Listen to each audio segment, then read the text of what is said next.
Order. Pledge of Allegiance. I pledge allegiance to the flag of the United States of America and to the republic for which it stands, one nation, under God, indivisible, with liberty and justice for everybody. Hello, everyone. Welcome. Roll call. Mr. Parsoy, Mr. Ellis. Here. Ms. Fremont. Yes, Ms. Peterson. yes. Ms. Rexing. Yes.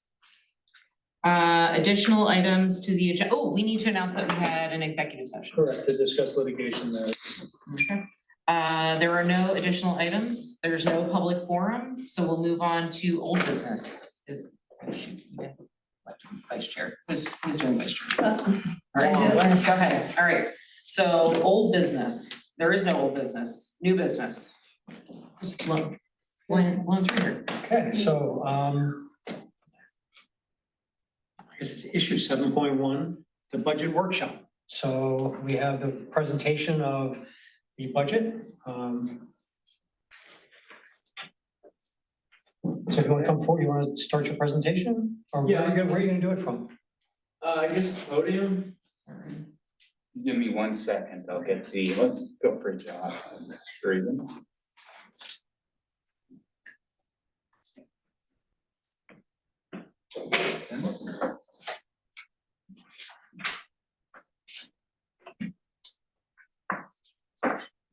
Anyone in the waiting room? Anybody online? We do not. We do not, and SharePoint. You control the slides, Don? I can. Okay. So good evening, everybody, members of council, members of the public. This is going to be the introduction to our budget season. And just want to get it out there as far as where we are tonight. It's going to be a very brief discussion. It's basically just where we are in the budgeted revenue stream, basically. So first slide is going to be a 5-year revenue comparison, and it hasn't changed much. It's gone up a bit the last few years, primarily because of government money, the ARP funds, as well as the extraordinary amount that we received for our transfer tax line item, which is something that's very volatile because year by year, the transfer tax has a very large impact, positively or negatively, on the overall budget. So that's my main discussion point, is going to be the fact that we have to continue to find new ways of revenue, et cetera. I'm going to go through this very briefly, Don. The next slide is going to be hard to read because it's got every item on there. But essentially, bottom line is we are going to meet our anticipated budgeted revenues for 2023. We've already reached it now that it's in September. I have finished posting the budget through August, but I already know that we will be exceeding our budget by a small margin, but we will be able to have the complete revenues that we budgeted originally. So moving along, we'll go to some economic factors, and this is all part of how the transfer tax is so vital to our revenues that we have each year. So the 30-year fixed mortgage rate, the historical chart that I posted here starts at 2018. It's a 5-year chart, and in 2018, the average mortgage rate was 4.5%. It went down during COVID to under 3%, and it stayed that way for about half of 2021. And then it crept up, and then it started zooming up in 2022 and 23. And now our average 30-year mortgage rate is 7.2%. So anybody who purchased a home or refinanced during 2021 or 22 at the beginning most likely has a mortgage that is, if you move now, you'll have double the rate essentially, or more. So what happened with that is, on the next slide, you'll see existing home sales. This is a 10-year chart, and in 2014, there was approximately 5,000 home sales as an average on this index. So based on that index, it was stable for about 6 years. 2020, COVID came. The number shot all the way down to about 4,000. Then during the years of late 2020 to early 2022, the numbers were way up. The home sales were extremely high. The average went from 4,000 to 6,500, and that's where it peaked. But then what happened with all the increased rates of, through the federal government, the Fed, they raised basically the interest rates several times. And because of that, the mortgage rates went up, and everybody last year thought that it would become a buyer's market. But the fact is, it's still a seller's market, because now there's houses that go up for sale and everybody wants to get those houses because there's nothing out there. The reason there's nothing out there is because the interest rates have caused this whole thing where people can't afford to move. You're not gonna move out of it's very difficult to move out of a 3% mortgage rate into 7.5% or over 7% rate. So how does that affect us? It basically, kind of skip that slide, but that's basically what I was saying about the, it's not a buyer's market, it's still a seller's market. There's no homes on inventory currently. So now we'll go to the transfer tax slide, which last year and the year before when I did this presentation, I always put the slide up. So it was always up, down, up, down. That was a trend every single year up until 2023. So in 2020, it went down because of COVID. Nobody was selling houses because you weren't even allowed to sell houses. In 21, it went gangbusters, record numbers. 22 was also an excellent year. 23, where our budget is 1.2 million, and we probably will not reach the budget as far as the transfer tax line item.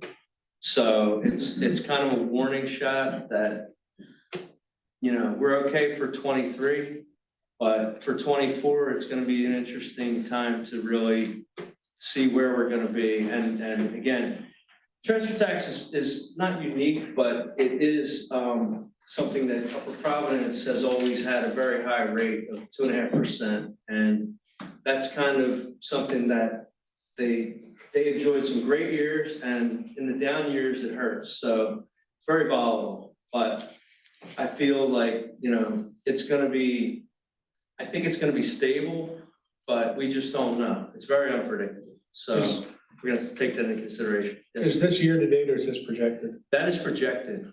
Yeah, we're, and I'm projecting 100,000 for each of the next 3 months. That's what I'm hoping for. It could be lower, it could, you know, right now we're at 838,000. So I'm projecting we'll get hopefully another 300,000 by the end of the year. And finally, the last chart is actually another one that's pretty hard to read, but this is a 5-year projection going backwards from 2018 to 2022. And as far as the line items go, you know, it's very consistent from year to year, with the exception of the transfer tax, and that can really make or break a budget. So we're gonna have to keep our eyes on that kind of thing, and it's gonna have to be part of the conversation as we get deeper into expenses and things of that nature.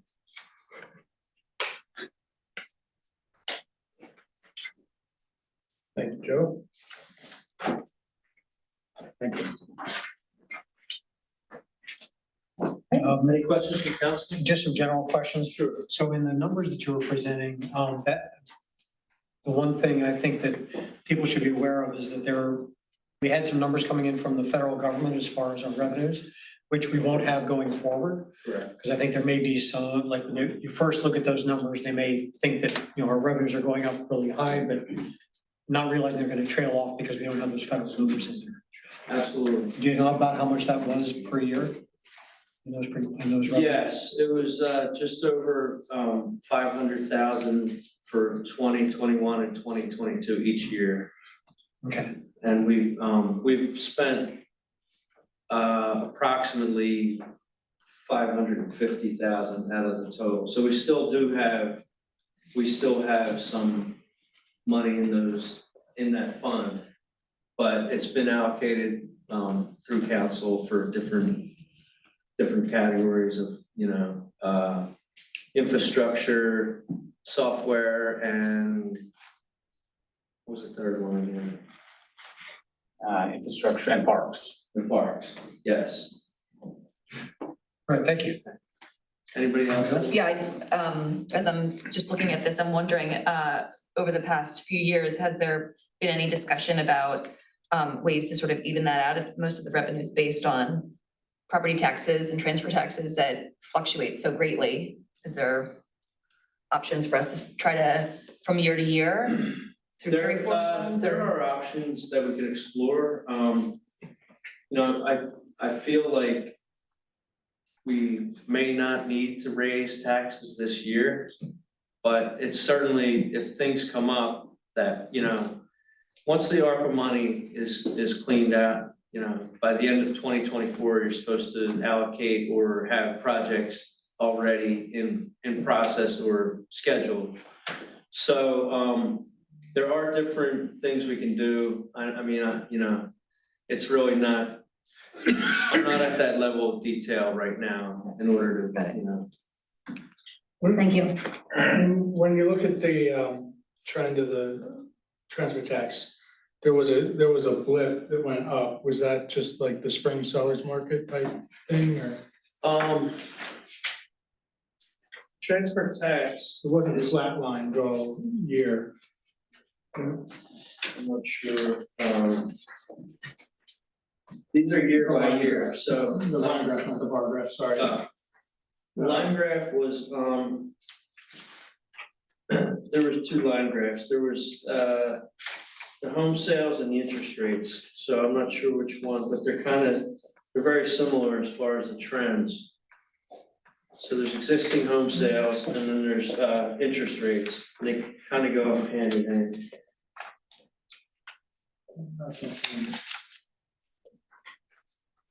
Yeah, the existing, no, don't worry about it. I can't find what I was asking. I mean, there's I can see in 2022, there was a period where, the home sales went up for a brief time. I think that does coincide with the interest rates were going down, so people jumped on it and, it went from 6.5 to 7 back in not a long time, so, yeah. Any questions? Thank you, Jim. Thank you. So moving on to issue 7.2, this is a discussion about fences.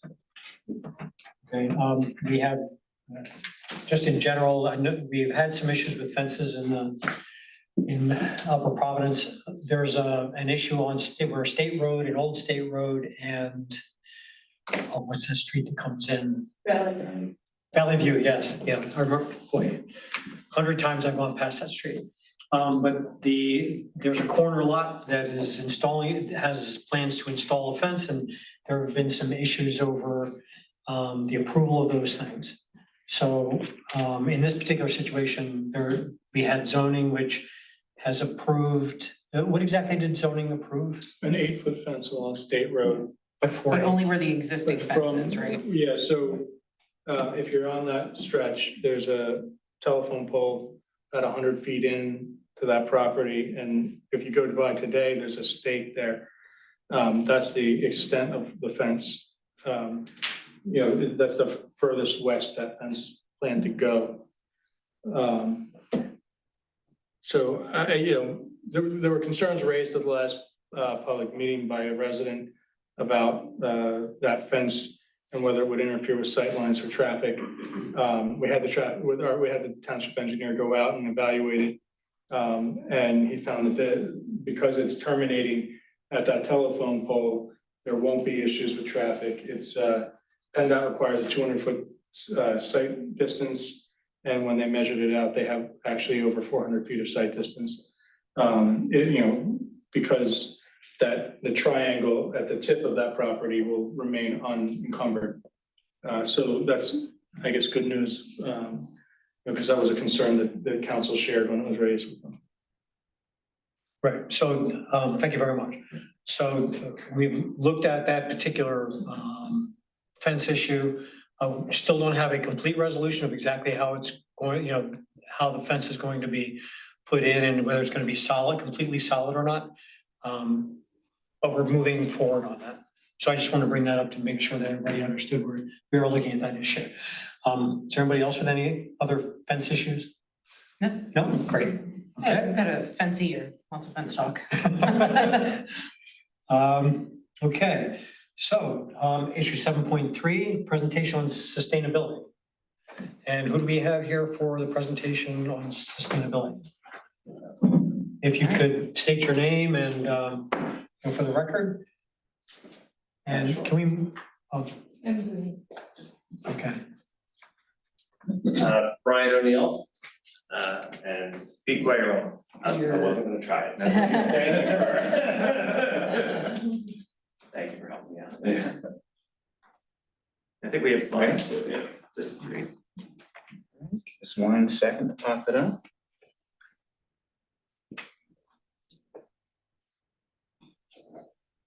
There we go. Okay. You can go to the next, please. Start. Sure. Just, by way of background, Upper Providence Township Council formed the Upper Providence Sustainability Task Force. A current council member is also on the task force as well. But we have the members up there, myself, Pete. We met approximately once a month since, I guess it was January. Yeah.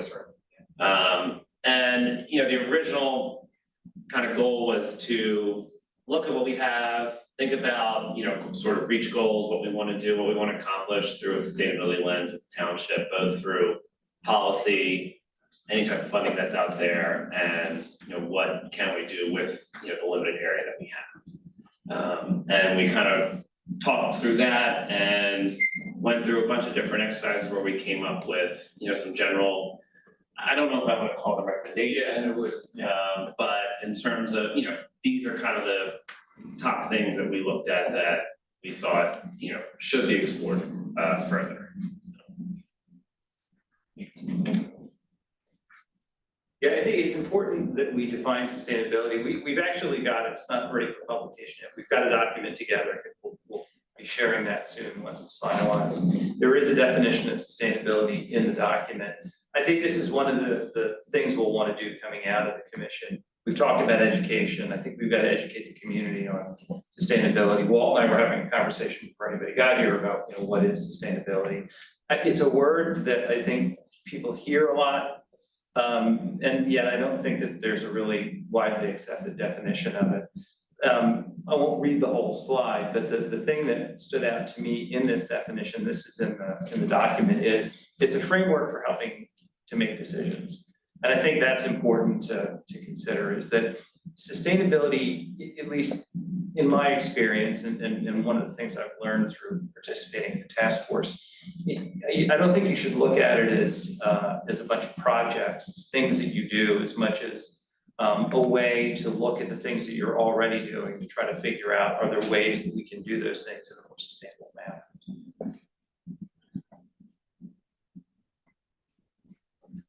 Yeah, just to add on to that, there were, in terms of, not everything has a cost to it in terms of dollars. We looked at every, projects that, yes, you have to spend money to achieve that, if you want to call that obvious low hanging fruit. But there's also other things that we looked at that don't cost money in terms of regulations and other types of ordinances that could be available, and how to look at things as council is formulating policy moving forward. We researched and evaluated various sustainable strategies and approaches. We came up with a group of categories, and we broke them down sort of by length of time, cost, and I guess for lack of a better word, ease of implementation.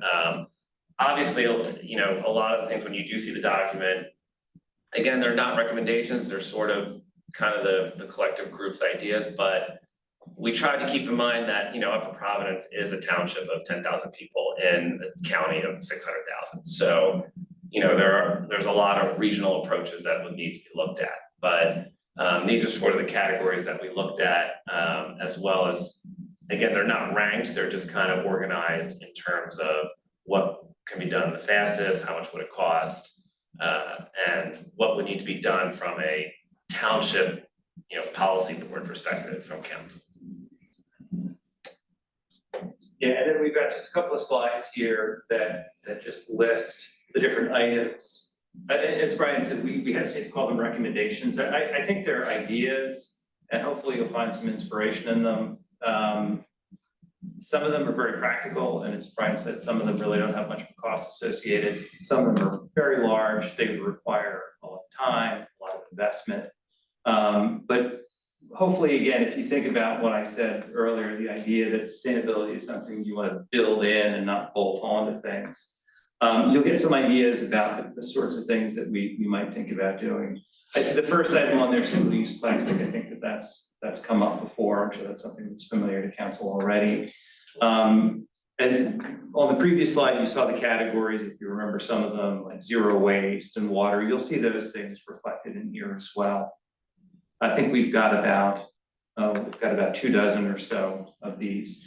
They'll all be documented in the report briefly. We did some research. We just didn't have the time and the resources to do in-depth research on every one of these things. So we tried to encapsulate them briefly. It's about a page per.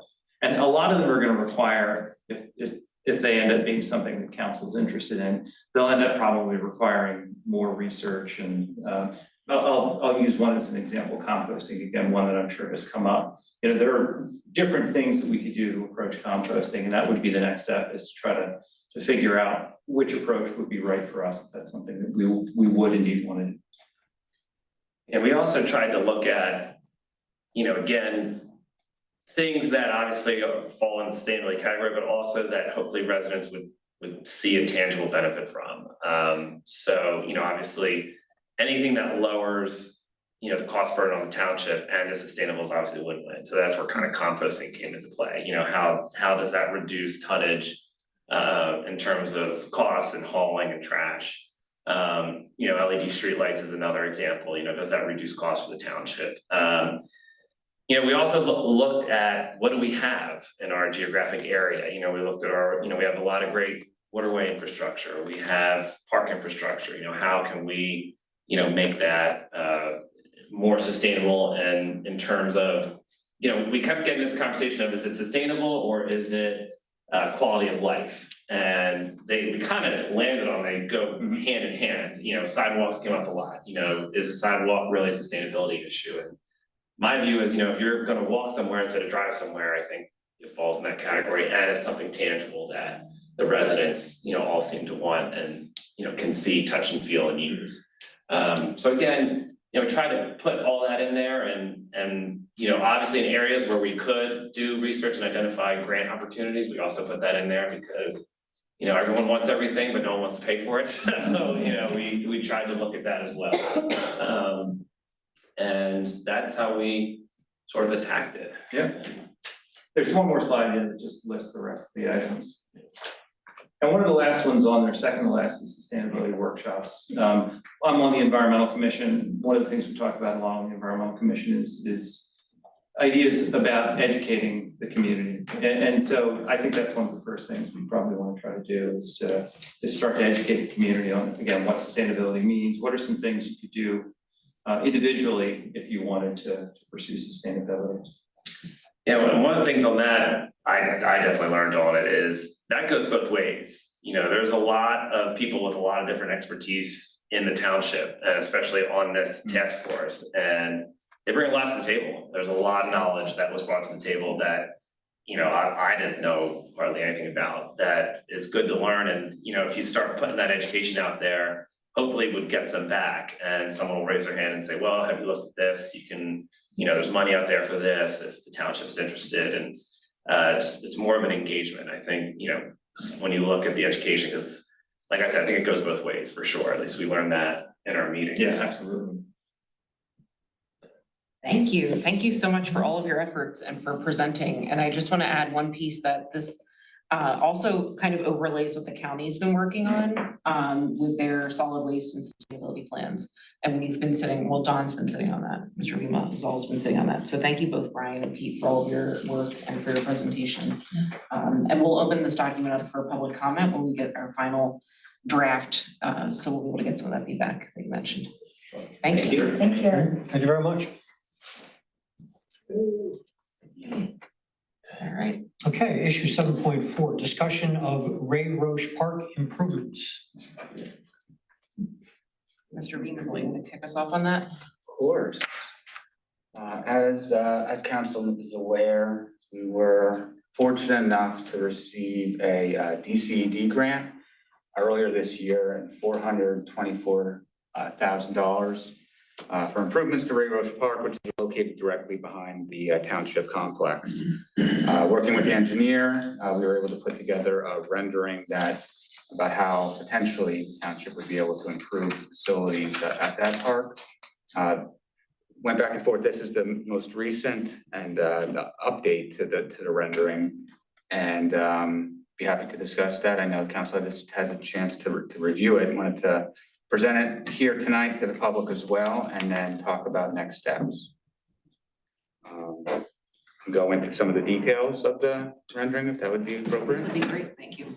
So exciting. Ray Roche Park, it has, again, directly behind the township building. It is the basketball courts, some playground features. It's for children of varying ages, tot lot facilities, and also more advanced playground swings and things of that sort.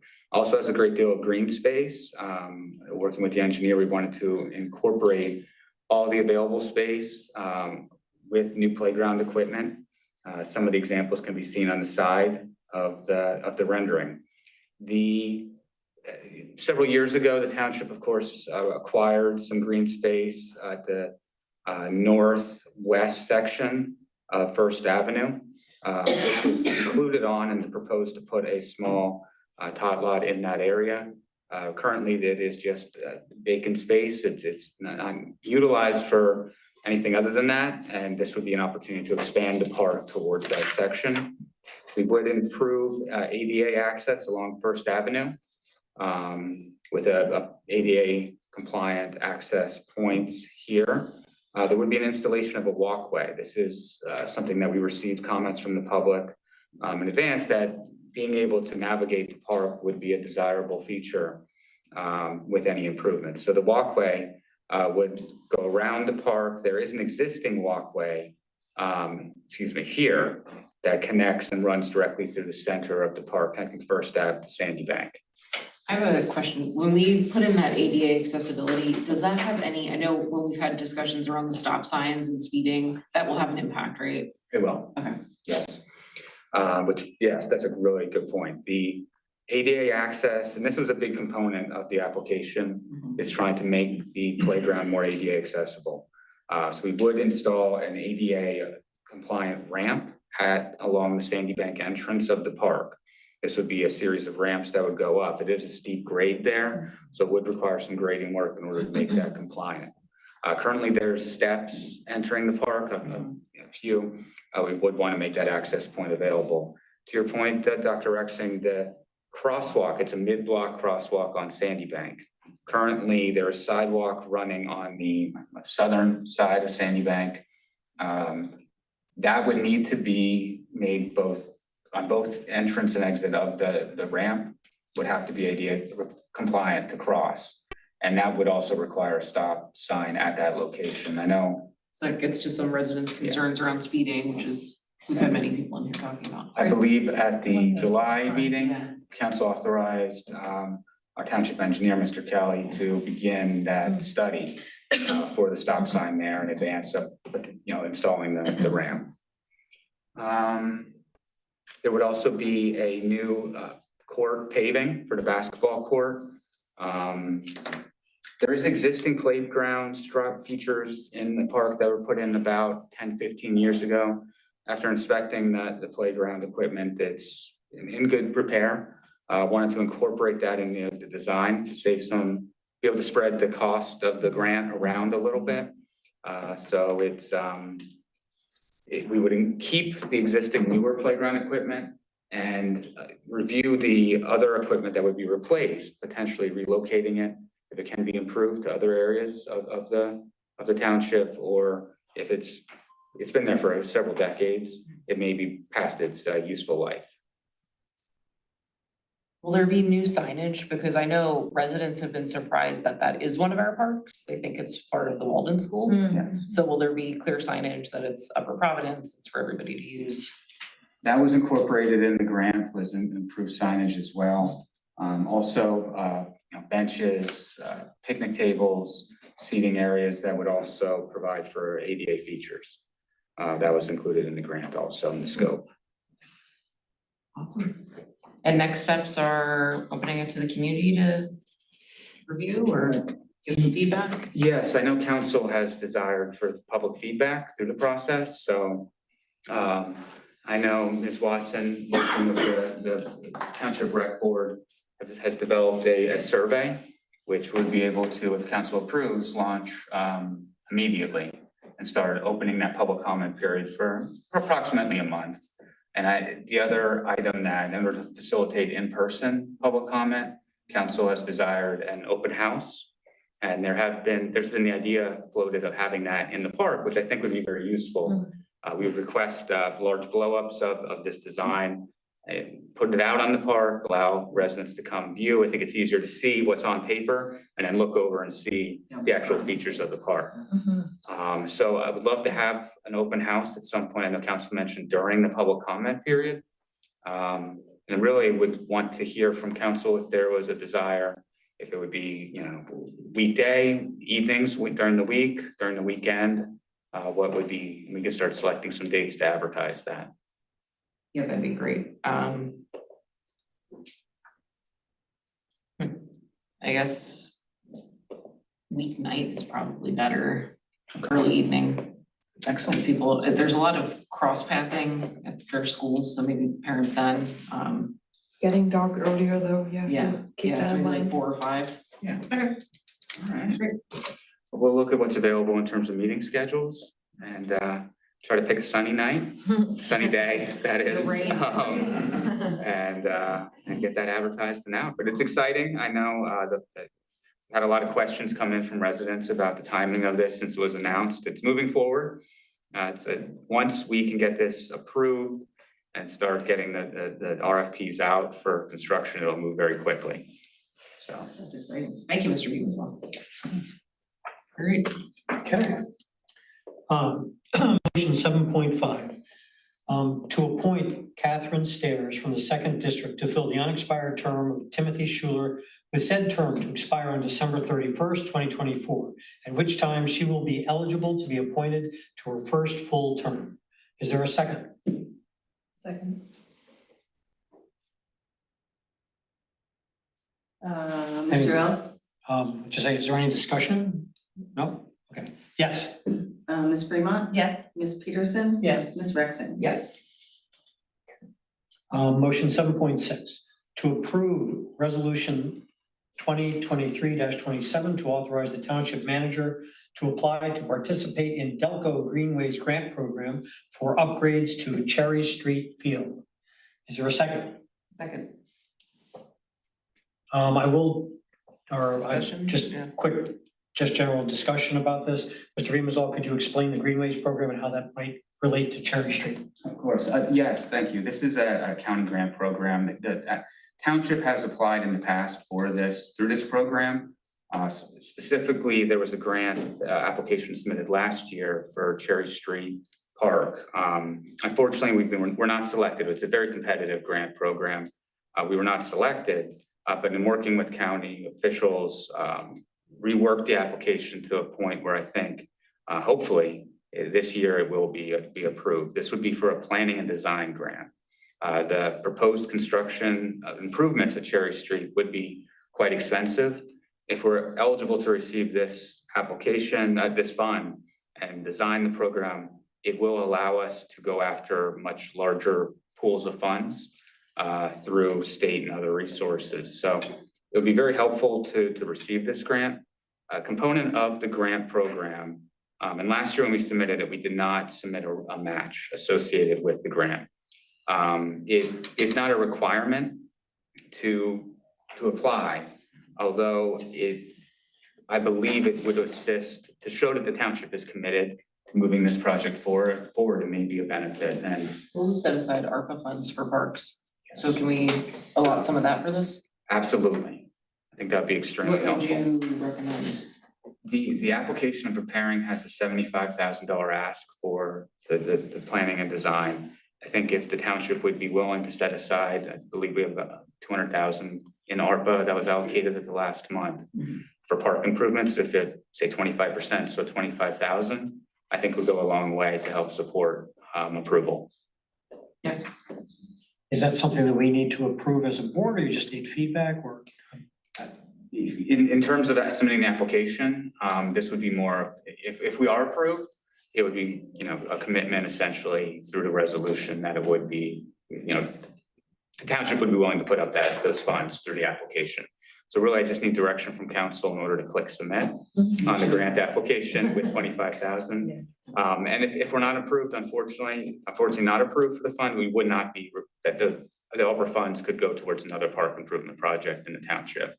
So we'd only be allocating the 25,000 in ARPA funding if we receive 75,000 from the county. Makes sense. Okay, All right.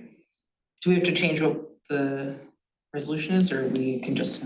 The resolution was simply Yes. that there's support and authorized to submit the application, so. Do we do a second? Yeah, we did. Sorry. Mr. Ellis, yes. Ms. Fremont, Yes. Ms. Peterson, Yes. Ms. Rexing. Yes.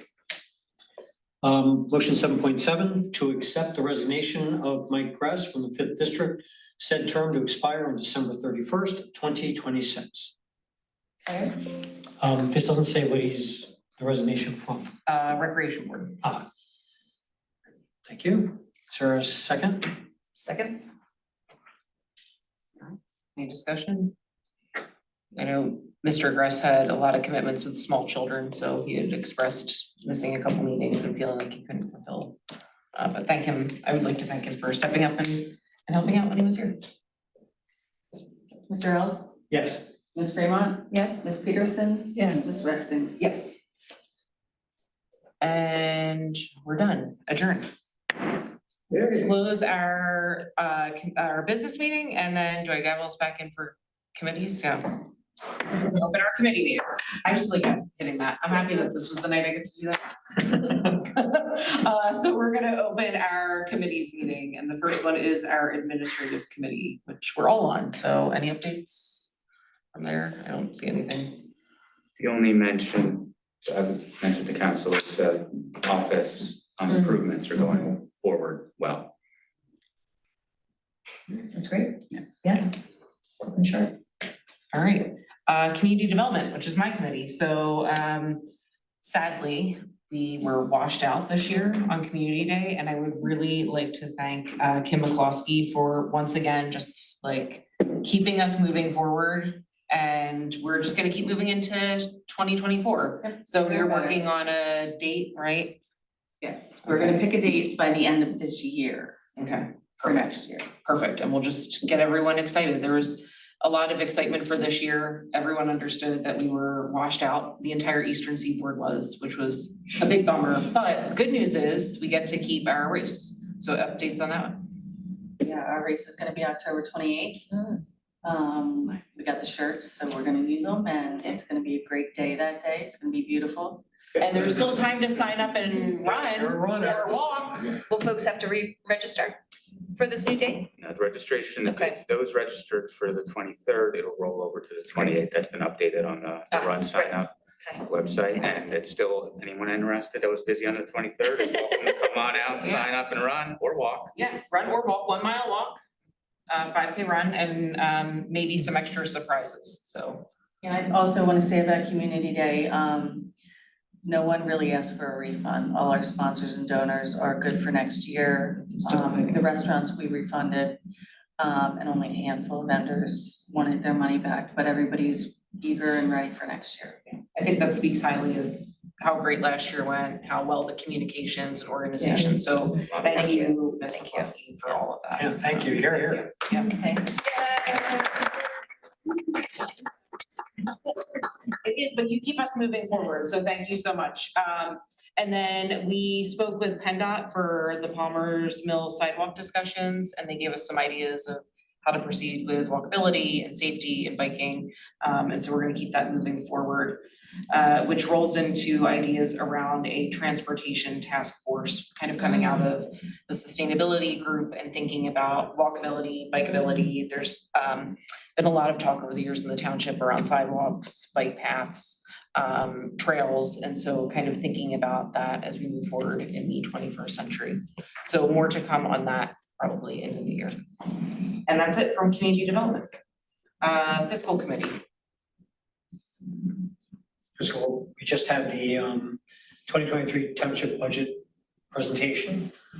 So I think that actually brings us up to date on our fiscal situation, right? Correct. And more presentations from Mr. Egan, right? Yes, Coming weeks. can't wait. Or spreadsheets. Yay.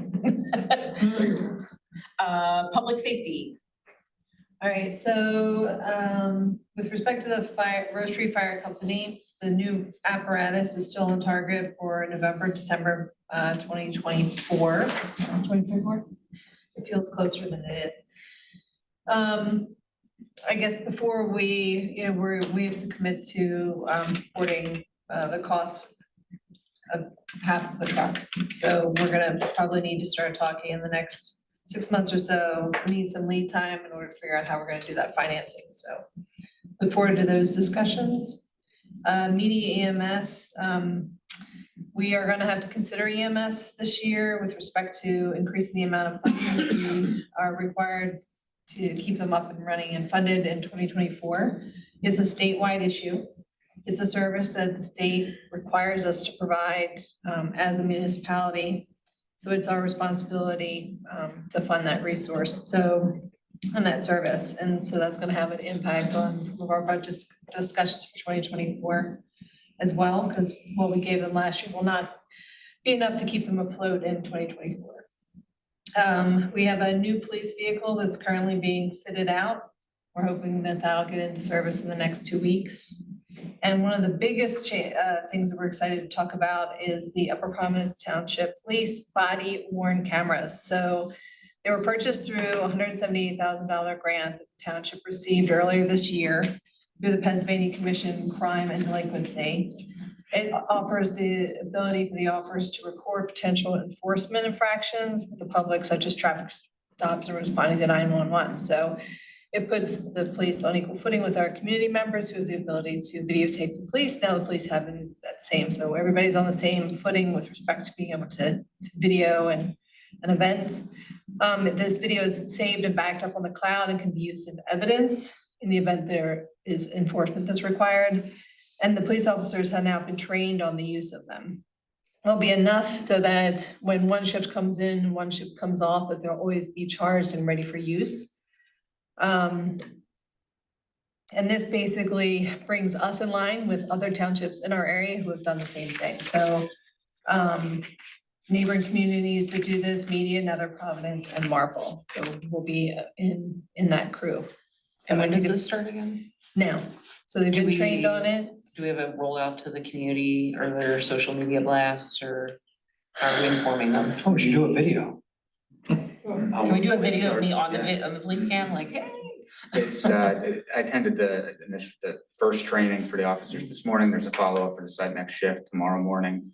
Sergeant Baker has really led with implementation of the grant, purchasing the equipment, going through the training himself. The chief and Detective Sergeant Moore are managing the program and doing a great job. It's quite a useful device, and it will improve the activities of the police department. We are going to have a rollout. We were talking about that today on social media and the website, and starts on Monday. And I will say, I've had an interaction with a police officer with a body cam. They let you know ahead of time. It's like the first thing out of their mouth. It's like, I just want to let you know you're being recorded, and it's very kind of Mirandaized kind of statement so that it's very bland and non-intimidating. But they just let you know ahead of time, but it's literally this big block right here, so you see it. So you know, but they do announce it, so it's a peaceful kind of experience. Yeah, they might warn you just simply because Pennsylvania has a law that you can't record audio. Yeah. Unless, Probably. so they're giving you that in order to get. Just for the public record, that law was recently changed, Senate Bill 560, to Oh, really? modify the wiretap Oh, so what? regulation. So law enforcement they do still recommend making that statement, but it's no longer required under the wiretap regulation. Interesting. Yeah. For officers? Correct. Interesting. Which is interesting, because then officers can record you, but you can't technically record them Yeah. with audio. Or they can abscond with your camera because Yeah. you're breaking the law, That's which I've fascinating. seen The happen. device itself, it will be evident when it's being recorded. There's lights on it, things of that sort. So Fascinating. Interesting. Sounds like it's gonna enhance some safety for our officers and residents, so it's, I think it does. And are you done with that? Yeah, are you Okay. all finished? And then just under the issue of public safety, I know we've been looking at different stop signs and things. And so I know we have the stop issue we were just talking about with the fence and that particular location. There was also a stop sign over on Farnham Road we were looking at and some other locations. So is township manager or not township engineer currently looking at those different things, or what's the situation? since that came up at a prior meeting, I've spoken with Mr. Kelly and the township engineer team. They're gonna be pulling any studies that have been done previously, because I know some of those areas have been explored in the past, and working towards updating those studies to see if conditions have changed. So there will be more information coming at future meetings where we will have on the agenda stop signs, and if it's warranted or wanted by the township council, then we would move forward with a formal ordinance process, as all stop signs are required to be voted on by council through the ordinance process. All right, thank you, Mr. Beamus. Public Works Committee. So I can share that in terms of the snow removal RFP, we're currently collecting bids for snow removal support for the 23-24 winter. So basically, this is providing additional staffing to our public works team in the event of severe weather. And I understand after reading the almanac this morning that I think we're expecting a more robust snowy season this winter than we did last year. So I understand we have until the 20th to receive bids, and we hope to have this on the October 26th council agenda. Hopefully we expect that we'll be able to take the lowest bid we receive. So do you have any other updates or anything to add to that? Okay. Last year, then- we didn't have to use it at all, right, Mr. Yeah. Beansall? Yeah. Last Right. year was an extremely light year. I think there was about $2,300 spent in snow activities. What do we do with our salt this year? Do we It's still have- there. It's still there? All right, so we don't need to get more salt? Big garage. We do have, I believe this year, we're going through the consortium, Yeah. which Oh, has an okay. added benefit. There's not a storage fee Mhm. associated with the consortium bid. I think we have 900 tons, so quite a bit of salt. But we'll pay for what we use under this current great. contract. That's great. So we have to store it and we don't have to pay for things we're not using. Excellent, excellent. We use what's in the back Mr. first. Foster, go ahead. I'm sorry, could I just add something on our public safety? Just following up on Community Day, we did get the fire company a Small Games of Chance certificate this year. They've never had one, so I don't know if Marcia wants to talk to them. 50/50s, Oh, they can use it. they can use it for anything. Oh, that's brilliant. We signed up for, we checked every box, so I don't know if it's till the end of the year or if it's a full year from when we applied. I'll have to look at that, but it's not gonna pay for half the fire truck, but if they could get out there and start using that, that's just another idea for some, even at the race, if they wanna come out and Yeah. do, Oh, that'd be you great. know, a 50-50 or something, a boot drive, anything, just to get some recognition and some money in that way. So you'll let Marcia know Yeah. when When it it expires expires, and yep. we, That'd be great. good now. Yeah. Thank you, Kim. Because the tops at Pencrest wanna do something with the police officers with, you know, I think they have a cart with breakfast goods that go around. And so it's easy to put a boot on and raise money through, you know, those purchases as well. Yeah. So, Thank you. And I think we're done, right? Oh, I have one more Okay. update. I'm sorry. This Okay. is about the 23 road program. So this project, I believe is completed.